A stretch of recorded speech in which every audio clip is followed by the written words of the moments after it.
Hi everyone, it's Nora and Lauren. Hi guys. So we have just tried to record something for our podcast and we had to take a break because we were laughing so hard. We were like, okay, we'll just do this before we record the episode, and then I would look at Nora or she would look at me and we would get absolutely nowhere. So we're like, okay, you know what? We're just gonna record because I know I can cut things out of this. You have no idea how hard it is to sit across from someone when you're like trying to do something serious. It's so hard when it's like your friend. Oh man. But yeah, so this week we are covering Wisconsin. We totally missed our intro, but you know what? That's just how We're it not is covering this Wisconsin. Week. What? Oh my God, what am I doing? We're covering Washington. Ugh, I literally cannot right now. It has been like 2 weeks since we recorded. I don't even remember who I am. We just got back from California, so we had about a week ago. So this is our first time seeing each other in like weeks. Mm-hmm. But we had a great time. Great time. Miss it. It was like a long weekend trip, just flew out there. Lauren and I flew together, so when we took off, luckily I was next to her on the way back. But yeah, we did some shopping. Saw some seals. Yeah, a 700-pound seal. Yes. Actually, it was a sea lion, but who knows? So yeah, we are now Cali girls. Just kidding, we're not. From our 4 days there. I know.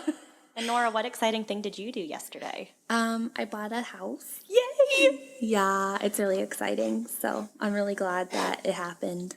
It is very exciting. Yeah, I can't wait to throw ragers. Just kidding. Oh, yeah. All right, so I'm going to start talking about the Washington state facts. So Washington, nicknamed the Evergreen State, joined the Union on November 11th, 1889, and became the 42nd state in the U.S.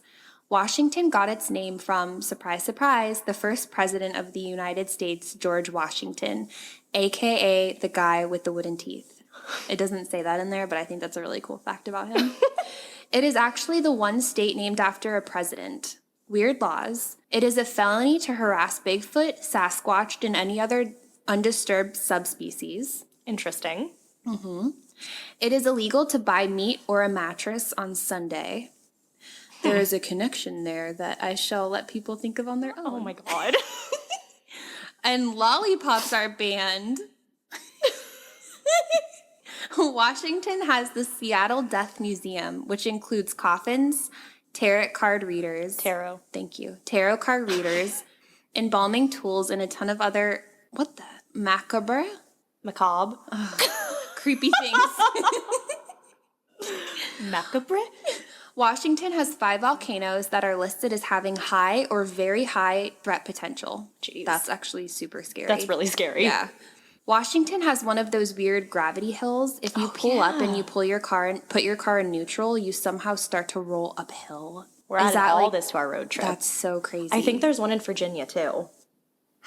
Oh my gosh. It's weird. I've never been to one, but I want to go. I don't get it. My mind's blown. According to research from Radford University and Florida Gulf Coast University, Washington is in the top 8 states with the largest number of serial killer victims at 390. Ugh. Since 1900. Ugh. That's too lot. many. In Washington, there has been 8 identified serial killers and 1 unidentified serial killer. Very interesting. Cool. All right. So what I'm going to talk about today, I was actually going to cover it as like a whole episode, but there wasn't enough information for a whole episode, but I thought I would mention it because it's pretty cool. So it's called the Waterfront Tavern, which was recommended to me by a friend of mine. Hey, Hallie. So it's located on West Holly Street and tucked away on stilts in the harbor. What is interesting about this bar isn't the old newspaper clippings on the walls or the old school beer signs hanging up, but rather the patrons who have frequented this bar. So there's been Ted Bundy, the Hillside Stranglers, Kenneth Bianchi, and Angelo Bono Jr., and the DC sniper John Allen Muhammad, just to name a few. Oh my gosh. Who have used to hang out at this bar. Ugh. This bar also has a copy of Catcher in the Rye on one of the walls. So this is weird because many serial killers have reference to this book or actually had this book on their person while committing their crimes because it made them feel normal. But that shouldn't stop you from visiting this bar, getting a beer, and some fried seafood. So this is definitely a unique place to check out, and we definitely should check it out. Yeah. But what I'm going to talk about actually today occurred in Tacoma in June of 1994. On June 27th, 1994, a group of 4 friends were spending an evening together playing Magic the Gathering. So according to Wikipedia, the game was created by Richard Garfield in 1993. It was the first trading card game, and as of December 2018, had over 35 million players. So between 2008 and 2016, the game had produced over 2 billion cards. It was around this time that the game grew in popularity. So pretty much, you go up against people in battles and you cast spells, use artifacts, summon creatures, like things like that to win the battle. So I probably did a really bad job of describing it, but that's kind of the gist. I once played while I was babysitting this one boy, and She rolled her eyes. so I don't think he knew how to play. So what we did was he would literally split the deck into two parts, but he would kind of give himself the better cards. And then we would put 2 cards down and he would determine who won out of that little battle. Oh my god. So needless to say, I lost every single battle. Yeah. So back in 1994, the game had just come out the year before. And I can only guess that it wasn't super popular around that time yet, but it was slowly gaining popularity. So when the game ended, Michael Johnston and Rochelle Robinson, 2 of those who had been playing the game, got into their separate cars and headed home. But just 6 hours later, they were both found dead. Michael had been found the next morning, June 28th, by a jogger next to Rochelle's car. Her car had been parked down the road from the Tacoma Sportsman Club, which was a popular shooting range in the area. Michael had been shot in the head at point-blank range, and his throat had been cut. Michael Johnston was a 25-year-old married father of 2. Rochelle had been found 5 miles away on a remote back road. Her throat had also been cut, down to the bone, and she had been stabbed several times. She was also partially covered by a large cardboard box.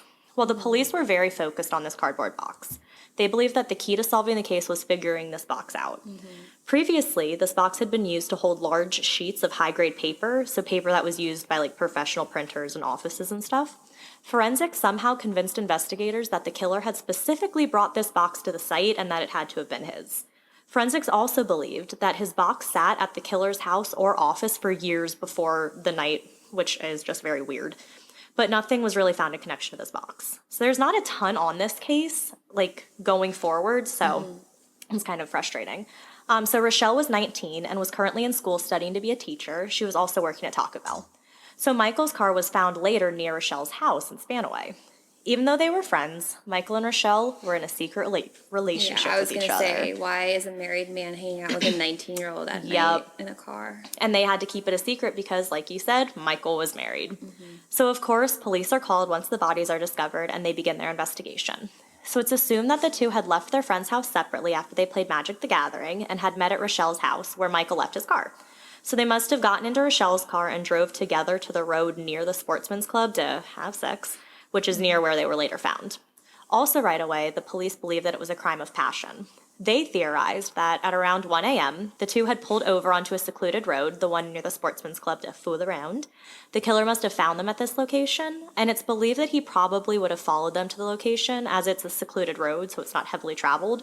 No one would have had any reason to be here at night except people secretly trying to have sex. So it's believed that the killer then forced them to dress quickly. This is believed because Rochelle was found wearing Michael's shirt, which was turned inside out. Next, his killer made the way into the car, where he handcuffed Michael, then proceeded to shoot him. He then kidnapped Rochelle and moved her to a different location, where he then murdered her. But there is evidence that Rochelle tried to run away but was caught, which is horrifying. Yeah. She also had knife pricks on her neck, which led investigators to believe that the killer had forcefully held the knife to her neck in order to force her to another location. So Fred Rainick, a detective with the Pierce County Sheriff's Department, said, quote, "Law enforcement believes that Michael Johnston was a passive victim, that the real target was Rochelle Robinson. There were several knife pricks in her neck, which would indicate to me that somebody held a knife to her neck to force her to accompany him," end quote. But what I thought was interesting is why would he decide to use a knife and not a gun, which he clearly had I don't know. But with all this information the cops and detectives had, they had no leads, no suspects, literally close to nothing, until one of Rochelle's friends, Kevin McMitchell, came forward about the murder. He stated that Rochelle had had a stalker. About 3 months before the murder, an unidentified man had come to Rochelle's place of work. She had told her friends that she had had lunch with the man once, but after that he would not leave her alone. He would come to her work several times to just stare at her. He had even followed her home more than once. So this man was described as white, 25 to 30 years old, 5'10", and 170 pounds. He had brownish blonde hair and acne. He also walked with a slouch, and I don't know how they found this out, but they believe he may have worked for a glass company. I don't know. So this led police to believe that the mysterious stalker could have been the one responsible for Rochelle and Michael's murders. But there really isn't much on this case, like I said. A sketch was drawn up of Rochelle's stalker, but no new leads came forward, and about a year after the murders, the case started to wind down. But in order to keep the investigation alive, Michael's wife Janet hired a private investigator named Jim Wright. Though she had been the one to hire him, Wright had immediately suspected that Janet was responsible for the murder. First off, because her husband was having an affair. Yeah. So it seemed That's what I thought at first. Yeah, exactly. So it seemed that Janet had actually been aware of the affair. During the investigation, she had stated that she knew Michael and Rochelle had been seeing each other. She didn't know how long they had been seeing each other. She had no idea if they were going to stop. She also had no idea if Michael was planning on leaving her or not. So it appeared she knew about it, just not how to handle it. So much for their secret relationship Right. when they were literally hanging out with friends and the wife knew. Like, Yeah. that's crazy. Yeah. So the second thing that made Wright suspicious was that Janet had also taken out a large life insurance policy on Michael. But this thought was quickly dispelled when Janet stated that the idea for the life insurance policy that both she and Michael had taken out for each other had been her idea. She had been worried that if she ever died, Michael would struggle to take care of the children, and she wanted to make sure that no matter what, they would not struggle. So the police had also cleared Janet as being a suspect. She had been cooperative with police and investigators and had even passed a polygraph. So she wasn't even a suspect in the eyes of the law. So Jim Wright kind of agreed she wasn't either. The private investigator then turned his focus to what Michael had been doing the few hours before he had been murdered. So during this time, satanic panic was a huge thing. So the panic was most prevalent in the 80s and 90s. Do you know what it is? It's like people think that Satan's real, that sort of thing. So it was a response to suppressed worldwide satanic abuse and worship across the U.S. So during this time, people believed that almost anything was satanic. You played a board game, you didn't listen to someone talking to you, you wore a different outfit, you wore the color black, you were worshiping Satan. That's so negative. Yeah. So all of these things added into the panic. So it's easy to imagine that a game called Magic the Gathering was definitely only a game that those involved in black magic and the occult would play. Obviously, we know that's not the case. Yeah. Wright was convinced that the killer had been into this type of stuff as well, and because Michael and Rochelle had been involved in this stuff, their paths definitely crossed, and they definitely knew their killer, and, this is what brought them to their killer. Wright said, quote, "Because of the nature of this crime, we believe that people who were involved in possible occult-type activities could be the type of people that would commit this type of a murder," end quote. So at this point, Wright had reached another dead end and was clearly at a loss of where to look because he turned to Nancy Meyer, a psychic. So Nancy Meyer actually had a good reputation as a psychic, as she had helped the police on more than 300 homicides since the 70s. She had also helped reveal critical clues in about 80% of the cases that she helped work on. One of her claims to fame was the help she provided in the case of Jennifer Odom back in 1993. So Jennifer was, she disappeared and then she was murdered. So Nancy helped with this whole case. So, Any relation to Lamar Odom? I don't think so. Just wondering. So Wright planned to bring Myers to the road where Michael had been found. He didn't tell her why he was bringing her to the specific road, though. But before she left, Myers stated that she didn't want to know any details about the case. She believed that in order to truly work a case, you cannot know anything about the case ahead of time. You have to let the area talk to you. So when she got to the road, she had some feelings. She believed that Rochelle hadn't been the main object of the killing like the police had thought, but rather that Michael had. She stated that she believed 3 people had been involved in the murder and that they had, in fact, been connected to Michael through his fascination with the occult, black magic, and fantasy games that he liked to play. She felt that the men were mad at Michael and were accusing him of violating some sort of rule or regulation, almost like a cult type of thing. She believed that there had been one main killer and he had 2 accomplices. So she described the main killer as a man in his 30s who was a college professor and that he had probably killed before. His accomplices would have been much younger than him, probably in their 20s, and very much under his control. She believed that these accomplices were in danger of being murdered themselves, but she wasn't able to tell if they had been killers or not, or, kind of what their whole deal was. But composite sketches were later drawn up of all 3 men based on her descriptions. So as to what Myers actually believed happened, so her story is, the killer and his 2 accomplices had found Michael and Rochelle in the car as they were doing whatever they were doing. The killer then stabbed Rochelle and left her where she was later found. Myers then believes that the killer drove Michael to the road near the sportsman club where he was then killed. She also stated that a dragon wing medallion was somehow involved, but there was nothing later to confirm this. So I did look into Magic the Gathering, and there's a sapphire medallion card, but that's literally all I found about this sort of medallion. I tried to see, like, if it's powers or something weird or, something that could relate to this case. It literally gives you, like, an extra point to attack someone or something. Oh, my gosh. So I don't understand. So the police were obviously very skeptical of these claims because they still believe that the killer had been a friend or associate of Rochelle, not Michael's, and had nothing to do with black magic or the occult. Or be 3 people instead of 1. Right, yeah. Like, I feel like that's a stretch. But they did come up with a couple different theories. So one of their theories was that the 2 had been killed by someone who was jealous of the affair the 2 were having. So maybe a jealous ex-boyfriend or that mysterious stalker of Rochelle. So with this theory, the police believe that maybe whoever it was already following Rochelle the night of the card game. They got upset when they saw that she was meeting up with a man, so Michael, so he followed them. When they were stopped and parked, that's when he killed Michael and took Rochelle. He didn't sexually assault her, but he did brutally murder her out of anger, jealousy, Wow. Another theory that they soon fell to was that they were lured into the dangerous world of the occult. So just a little side note. So Sylvia Brown is a well-known psychic who has actually been exposed as being a fraud, and I'll get to that in a second. So she was also involved in this case. So Janet, Michael's wife, had actually appeared on a talk show out of Seattle with Sylvia Brown.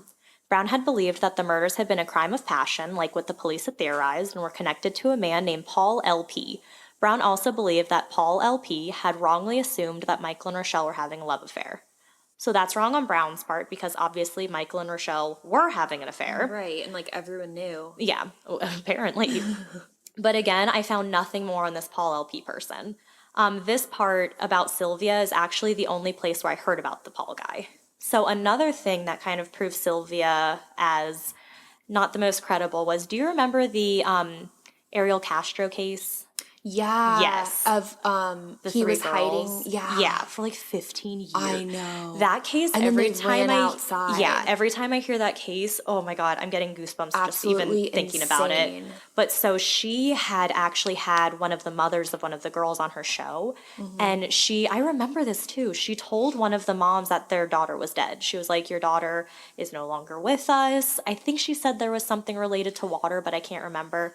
But yeah, she told the mom that her daughter literally wasn't alive. Yeah. And then 15 years later, there's her daughter. Wow. Yeah. See, that's the beef I have with psychics. Is Yeah. like, I feel like it can be innocent, but when they start getting involved in like murder cases, like, I feel like they always do more damage than good. And I mean, if they're doing it, like, not to be, like, a celebrity, it's one thing. But then the moment they start to be a celebrity, it kind of loses. Yeah. Except Long Island Medium. I actually really love her. I know, I do too. I knew this girl. Her sister had passed away, and so her and her family had all gotten tattoos of her sister's name.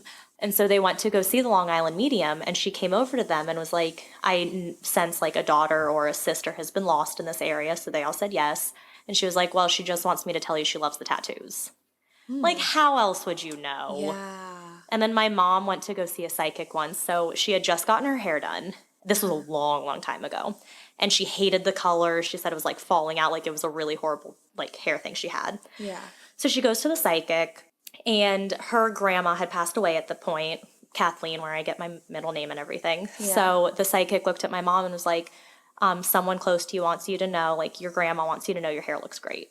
Aww. Yeah, so, and you like, guys, Lauren has great hair. It's like so pretty and oh curly. my God, yeah. And she just I got just it lightened. dyed it. It looks so good. Thank you. I'm really self-conscious about it right now. But yeah, so that's how I feel kind of about the psychic thing. Well, wait, I just have to say real quick. There's a show on TLC that was called Monica the Medium. And it was the girl Monica, she went to a high school around in this area. Oh. And like my friend knew her. Oh, how cool. Yeah. I think there was only one season, but it was like kind of crazy that like That's really cool. someone was a medium like from this area who was our age. There's also this one show, I'll keep this little side quick. It was a show where literally a ton of psychics would go to a scene of a crime and try to, like, the cops already knew what happened at this scene. And so the psychics would go and try to see if they could figure out what happened. And See, it was I like that. It was like a contest, so they would go through different rounds. It was, my mom and I were obsessed with this show. I cannot remember what it's called. That sounds really good. Oh, and speaking of psychics, I'll have to tell later down the road, my grandma's premonitions that she has. Ooh. Really? The one I just met? Yeah. I could totally see her having premonitions. I'll definitely end up telling some of those at one point. Okay. All right, so back to this case. A $16,000 reward was offered for information that could lead to the arrest of the person responsible, but no one has come forward with any evidence to move the case along. One of the comments on unsolved.com, which was a website I went to, had a really interesting piece of information. So the commenter had said that in the 80s and 90s, there had been many different murders in the Tacoma area. Mike Reamer and Diana Robertson, before them, Stephen Harkin and Ruth Cooper, and then 9 years later, Michael and Rochelle. The commenter went on to say that Gary Ridgway was arrested in 2001, and it could have been him. So Ridgway was a very famous serial killer at the time, more famously known as the Green River Killer, and was convicted of around 48 murders. But doubt is cast on this theory, though, as Gary Ridgway's MO was to kill prostitutes. So I just thought it was a little an interesting tidbit to add in here. Yeah. But so ultimately, the case got cold and is still unsolved. But in 1998, it was reopened by cold case investigators. But again, unknown if any new evidence has been found in this case. I looked, and there's just really not much on this case, but I thought it was interesting to cover. So today it still remains a cold case. That's crazy. Mm-hmm. That is, like, I feel like they would, with two people that were at the crime scene, you'd think that they'd have, like, a lot more evidence. You know, like double the chance of them slipping up and leaving a fingerprint or something. But also it happened back in the 90s, so as we know, there wasn't a ton of great, stuff to collect evidence then. I mean, it's gotten a lot better now, but I don't know if even back then they would have thought, like, oh, let's save this box to, That's crazy. I hope they find the person one day. I do or too. People. Just like the Golden State Killer, how they found him, 20 years later? I know. That was nuts. God, that's so cool. Hey, everyone. Have you ever had the idea to start your own podcast but had no idea where to start? We had no idea either until we found Buzzsprout. It is hands down the easiest and best way to launch, promote, and track your podcast. Buzzsprout has made our experience with podcasting both fun and stress-free by listing our show on all major podcast platforms like Apple Podcasts, Spotify, and Google Podcasts, just to name a few. You'll get a great-looking podcast website, audio players that you can drop into other websites, detailed analytics to see how and where people are listening, tools to promote your episodes, and much more.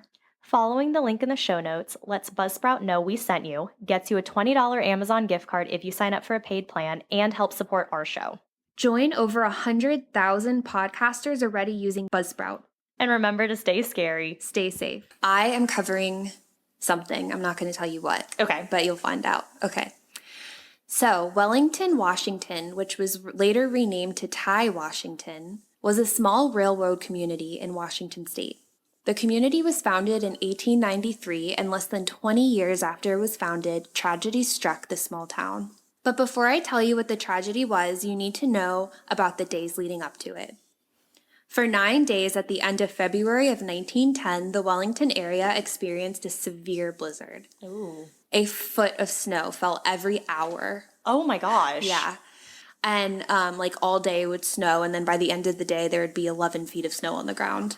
I can't even imagine. It was just an insane amount. Sorry for that noise. Roy my dog, decides that he only likes to chug water when we're recording. Yeah. So always. If you hear any noise in the background, that is my dog, Roy. Yeah. Love it. There were reportedly drifts up to 20 feet high. Everyone and everything were trapped, including a passenger train and a mail train that were on their way from Spokane to Seattle. Oh.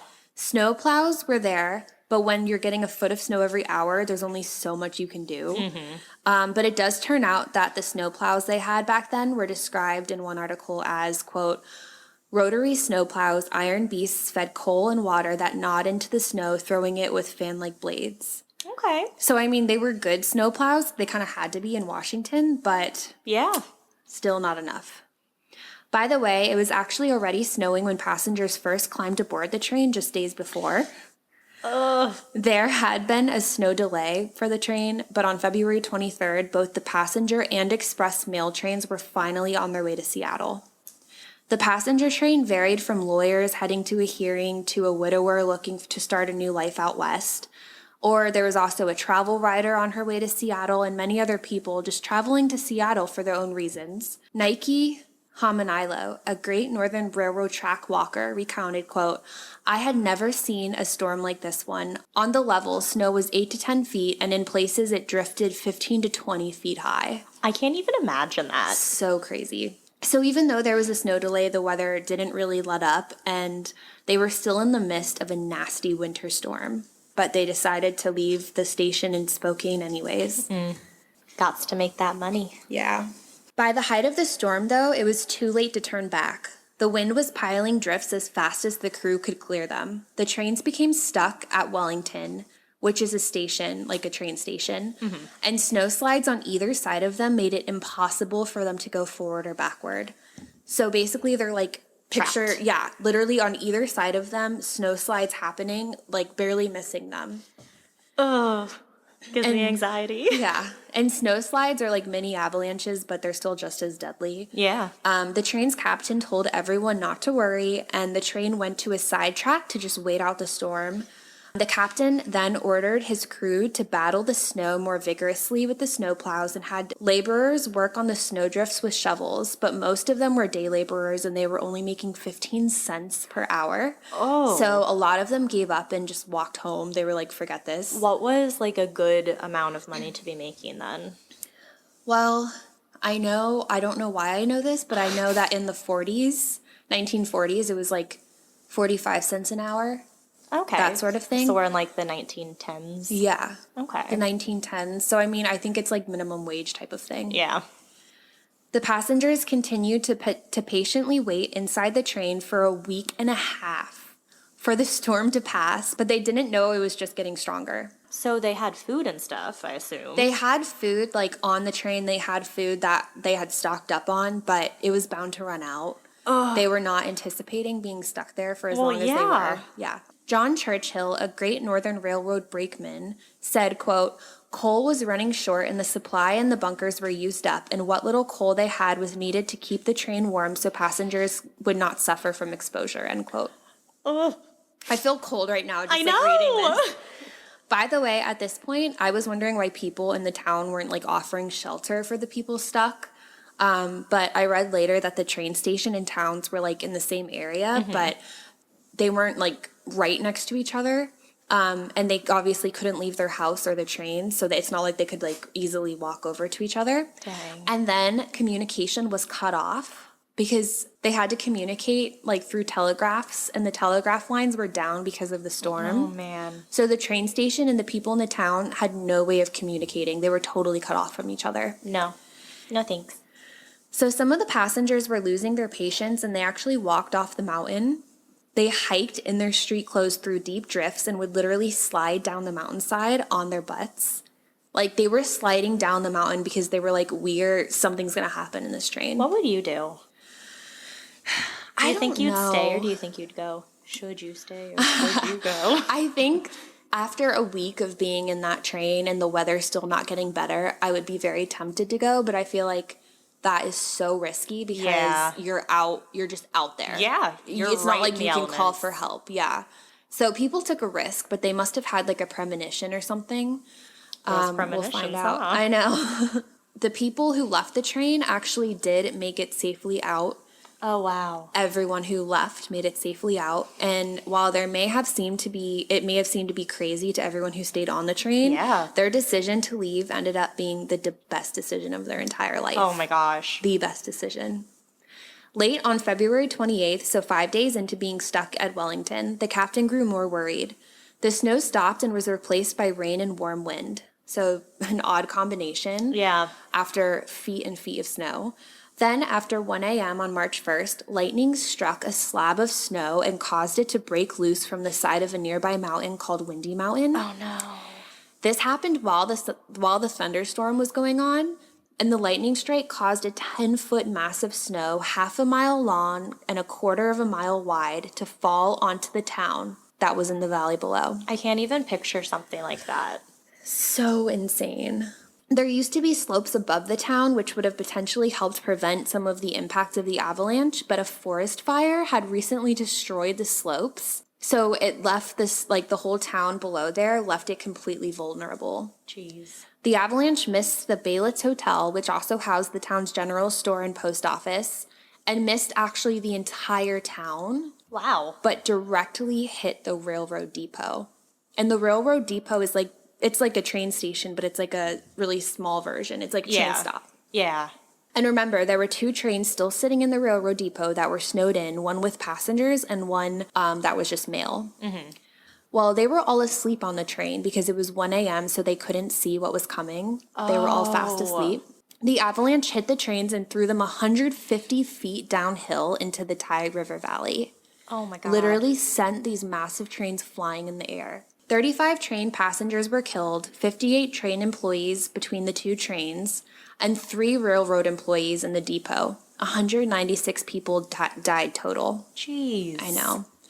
William Edward Flannery, a Great Northern Railroad telegraph operator, recounts his personal experience by stating, quote, "At 12:05, I woke up and saw a flash of lightning zigzag across the sky and saw another, and then there was a loud clap of thunder." So they know there's a storm going on. Yeah, which is weird too because I have never seen a thunderstorm during the winter. I haven't either. Never. Isn't that so bizarre? It's only in the summer when it's like the warm air and I don't know how thunderstorms work, but it literally only happens at least here in the summer. Exactly. And then he said, "The next thing I knew, I heard somebody yelling. We got up and climbed down onto the bank to where the trains had been knocked by the slide. I saw a young man lying on the snow. And when I got him, I put him on my back, and when I started up the hill, another slide hit and knocked me down underneath it, and I lost this man. I was sort of dazed and was underneath the snow some 10 or 15 feet. I started to dig and climb out along the side of a tree and finally got out, and I was in such a dazed condition that I walked down and walked into the river up to my shoulders when I came to and realized what I had done." So he was basically in like a complete state of shock and realized he had gotten out of that snow, like being buried in snow. He's lucky he dug the right way. Yeah. I know. How would you know? Did you hear what you're supposed to do, actually? Okay, so if you're in an avalanche, you're supposed to spit because gravity. So whichever way it goes, you know is down. So you dig the opposite way. Isn't that weird? I would have never thought. Wow. Yeah. So you're supposed to see which way gravity is so you know that's down, so you know to go up. Oh my gosh, that's insane. So that's like the state facts you talked about. There's certain parts of Washington where like gravity's opposite. Seriously. That would suck. Forget I mentioned that. My idea. Forget I mentioned that. No, I thought I was supporting your idea, and then as I said it, I realized it's the exact opposite of what you said. As I was staring into your eyes telling you that, I was like, wait, that's not what she said. Okay, so anyways, this man got out of the avalanche. Holy hell, I don't know how he did it. Maybe he did spit. But 20 people survived. They were pulled from the wreckage by railroad employees who immediately rushed from the nearby Baylitz Hotel and other buildings where they had been staying. It was still hard, though, because, remember, the telegraph lines were down, so they couldn't call for help. But the people in the town, like, probably saw the avalanche happening. Yeah. Or, you know, they woke up right after from all the noise. But if someone wanted to call into town and like give direction for where to pick someone up, it just wasn't possible. So that made it super hard. And also like the search and rescue, it was very hard for them to do that as well, because it's not like they could just get the lines up and working again. It was 1910. Yeah. They're sending telegraphs, for God's sake. Exactly. Yeah. Rescuers dug through the snow to find the wounded and towed out the dead on sleds. I know, it's so sad. It took 21 weeks for all of the bodies to be found. 21 weeks. That takes you to late July. That is that long? Yes, that is how long the snow was there that year. The weather was insane. Jeez. Yeah. So where in Washington was this? So it was in Wellington, Washington, which is that? like, it's in between Spokane and Seattle.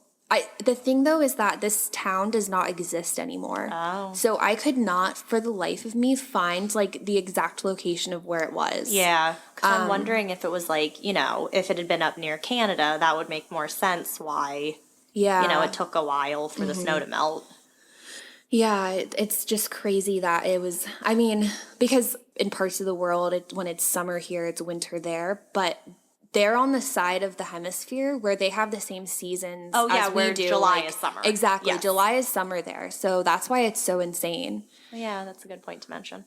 after the snow was completely gone in late July, they were able to finally start searching for bodies, like really searching, not just like, what they could do at the time. So that October, the town of Wellington was quietly renamed Thai because of the negative association of the old name. Mm-hmm. And in the same month, the Great Northern Railway began construction of concrete snow sheds to shelter the nearby tracks. Which I was like, how effective is that going to be? Because if it threw a train into the air, then I don't think a concrete shed is going to help anything. Yeah. But apparently it did do really well, and it's still used today, throughout that part of the world. Wow. And a 7.8 mile tunnel was eventually built in Washington as well, so that trains could be safe underground instead of sitting ducks on railroad tracks when an avalanche could strike like it had before. I still feel like I wouldn't want to be underground. I wouldn't either, because the ground is only so strong. Yeah, and then say you're trying to get out of one of the entrances to this tunnel. Mm-hmm. What if it's packed with snow? Yeah. Then you're not just stuck in a train, you're stuck underground, and you know how I feel about that. Yes. I'm getting strong elevator vibes from that picture. Elevator and cave vibes. Barton Burwash, who was a farmer and feed mill worker, and he was one of the trainmen a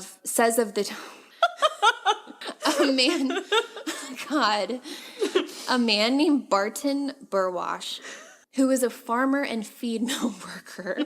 You guys have no idea how hard I have tried to say this sentence. We might edit it out or not. Sometimes you write the sentence down, and then when you try to read it, fine you're in your like, why head. is this not working?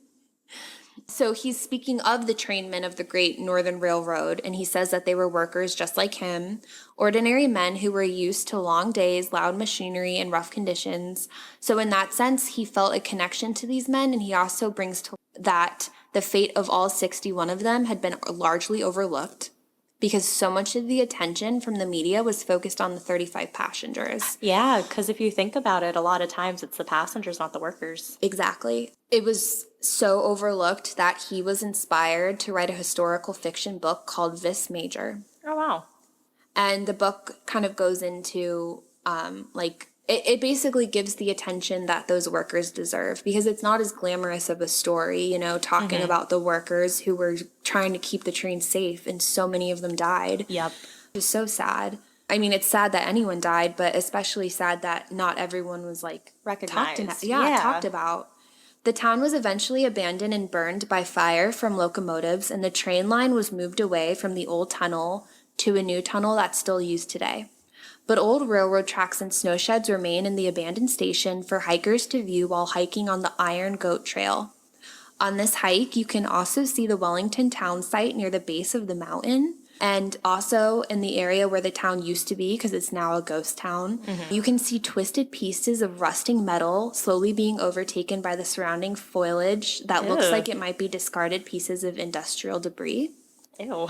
Yeah, it's sticking up from the ground, and it's not right there on the trail because that would be dangerous, but if you look out, you can see pieces of it. Interesting. That's spooky. Yeah, and it's all pieces from the destructed station and trains, everything from what used to be there. Yeah. So that is the story of the Wellington Avalanche, which was the worst avalanche in U.S. history. Dang. Yeah. Avalanches are terrifying. Absolutely terrifying. What was the movie? I feel remember Ice Age? Mm-hmm. That's when I first learned about avalanches, and that scared me. And then they have one in Mulan. Yeah, you're right. So many Disney movies. Wow, I know. I don't know why, but this gave me, not anything about it, but I guess the avalanche aspect gave me strong Dyatlov Pass vibes. Mm-hmm. We will have to do a bonus episode and cover that, because the Dyatlov Pass is one of my, the things that if I can hear about it, I will listen to every podcast, read every book, every news article about it. That's so crazy. It is the most fascinating thing to me. What is it?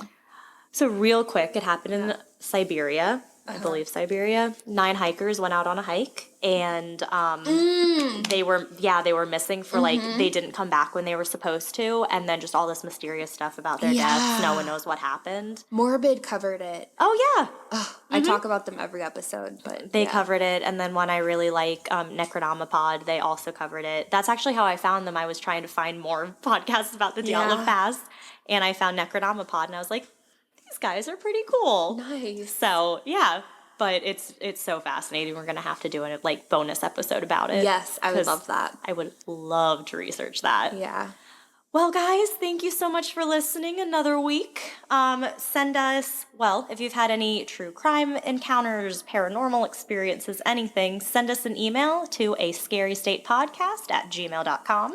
And please, please, please review us on Apple Podcasts. I literally check it 4 times a day, and I just get so excited when I see a new review. So please review us by just looking up A Scary State on Apple Podcasts. And also, you can follow us on Instagram at A Scary State Podcast. All right, well, thanks, guys. So stay scary. Stay safe.